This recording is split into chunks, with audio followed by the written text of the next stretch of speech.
Why is it that when you export a GarageBand iOS song as a WAV or an M4A, it sounds so much louder? Well, it's something called auto-normalization, and in this video, I'm going to tell you what it is and how you can work with it here in GarageBand iOS. Let's go.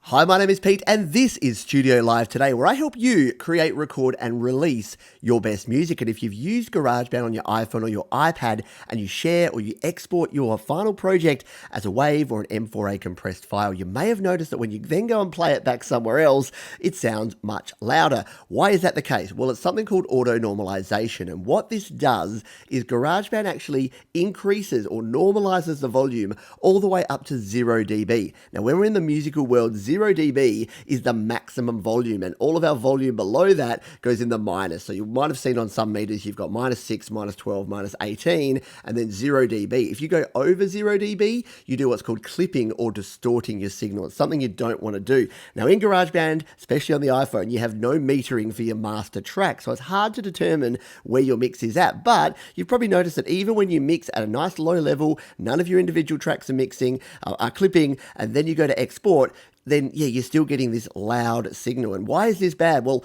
the reason that it's in there is that the GarageBand is designed so that when you export a song, it will be loud enough to be competitive with other tracks that you may play it alongside of. So it's actually a good feature. If you don't plan to master your songs, it's a pretty good feature because it means that even if your mix is down here at -6 dB, it will push those peaks up to 0 to make your song louder so that it will be competitive with other mixes. But what if you want to master your song? You want to have some what we call headroom, which means you want to add in some additional volume in the mastering process through EQ, through compression, through limiting.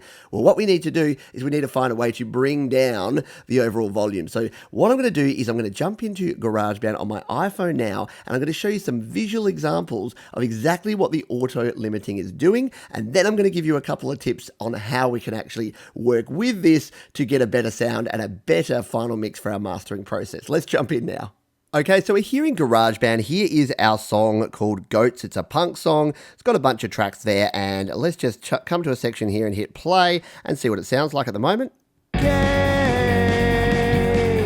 with all the things that are happening in this world, and so it's all good. All of the tracks are at a level where they're not actually clipping. They're just at a nice sort of volume. The overall volume is pushing it a little bit hard, so I probably should have mixed this down a little bit more, but I'm going to leave it as it is because this will actually demonstrate what I want to show you here a little bit better. So if we go out of here and go back to my songs, then what we can do is let's share this now. So we'll tap on our Goats project here. We'll tap the share button in the bottom left, and we'll share this as a song file. We're going to use uncompressed WAV, 44 kilohertz, 24-bit, and tap on share, and then this is going to ask us where to put it. We'll save it to our files. It's going to export our song, and then we'll be able to save a copy of this as a WAV file. And what I'm going to do then is I'm going to open it up in Audio Share. Now, Audio Share is a very cool little app that you can purchase. It's about $3 US, I think, about $5 here in Australia. It is an audio recorder. It is an audio converter. It's an audio viewer. It does a whole bunch of stuff. If you do audio on your iOS device, you should probably have Audio Share. It's very, very handy. So we'll let this finish exporting, and then we'll jump back and I'll show you what this actual WAV file looks like. Okay, that has exported. We're just going to save it here in my GarageBand folder. I'm just going to tap add, and there it is right there next to it. So 54.4 megabytes, and that is Goats. So what I'll do while I'm here, let's come back in here, because what I'm going to do and what I suggest that you do is if you've got a mix like this, you could go and turn down every instrument, but I've got a better way to do it, and that is to use the FX track. So if you add an FX track, I've got a little tip, a little hack where you can actually add an FX track, and then once the FX track is here, delete the effects you add, and then you can actually come into the FX track, go to your visual EQ, and you can adjust the master volume, because over here on the right, we have a master volume slider. So what I suggest, and what I'm going to do here, is I'm actually going to drop the master volume down by 10 dB. So let's just line that up to about 10 on the left there. And this is what I was talking about with that decibel level, that 0 is kind of like your median level. That's like your clipping zone. So that's where you don't want to go over. So we've dropped it by 10 dB here. If we hit done, let's come back here. If we now just play a part of this track. I find it harder day by day. So it is much softer, yeah? So it's 10 decibels. That's quite a substantial decrease. So we're going to go back here. We'll go back to my songs, and then we're going to do the same thing again. But what I'm going to do is I'm just going to rename this as minus 10 dB and hit done. And then what we can do is select it, do the same thing, tap share in the bottom left, share the song, share it as an uncompressed WAV file, tap share, and that will go off and save it to our files again as this minus 10 dB song. What I'm then going to do is I'm going to do the same with minus 20 dB. So let's let this finish and I'll show you that one, and then we will compare these three files over in Audio Share. Okay, so there is our next track there. Now what we're going to do is go back into our project, and yes, we're going to do the same thing again. Let's go to our FX track. We'll go here. We will go to our visual EQ, and now let's go extreme. Let's drop it down to minus 20 dB, hit done there, go back to my songs, and then do the same thing. We're going to share this one, and we'll share this as a song again. And then what I'll do is once I've done this, I'll return and we will compare these three songs. And I wonder what you're thinking right now. What are the waveforms going to look like? Are they going to be the same? Are they going to be different? You might be surprised by the outcome when we check these out. So I'll head off and do the rest of this, and then we'll come back and take a look. All right, so I did forget to rename it to the minus 20 dB, so I've had to do a bit of renaming here in files. But you can see here now that we've got our three files there. We've got Goats 4 minus 10 dB, and Goats 4 minus 20 dB. So if you've just got the Files app, you can use these in here. You can come into Files and you can just play these. So let's play back the minus 21, because that's the latest one we did. We'll just hit play here. 1, 2, 1, 2, 3, let's go!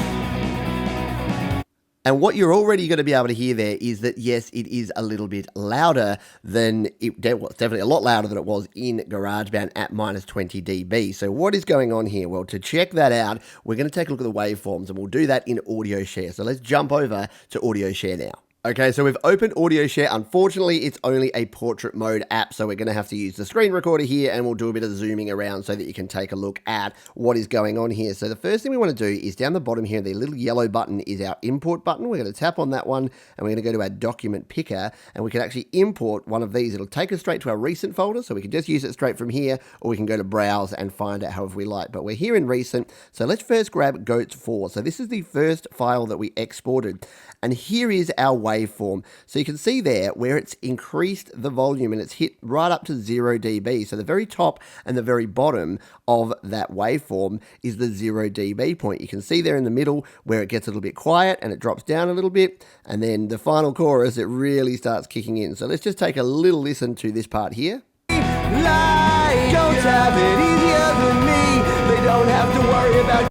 So if I was just going to release this song, it's okay. It's a little bit compressed because I've still got a little bit of final mixing to do, but it's not bad. And if I just wanted to share this now, it would be competitive. But the problem is I want to master this track, so I don't want those peaks to be pushing so high up there, because I'm going to have to just pull it down in the mastering application in Final Touch that I use and then push it back up again. And yeah, there's just not going to be enough headroom. So let's go back to our library here. So there's our Goats 4.wave. We're going to open again, go back to our document pick, and let's now bring in the Goats minus 10 dB. So this is the one that we turned down 10 dB, and you'll instantly notice that there's a significant difference in this track. So it has still auto-normalized it, but because the bar was lower, because we had everything lower, it has only taken those few peaks all the way up to the top. And the auto-normalization routine that GarageBand uses is completely proprietary Apple, so it's not even like a standard thing that you can actually see how it works. So this is my recommendation for how to work around it, because this gives me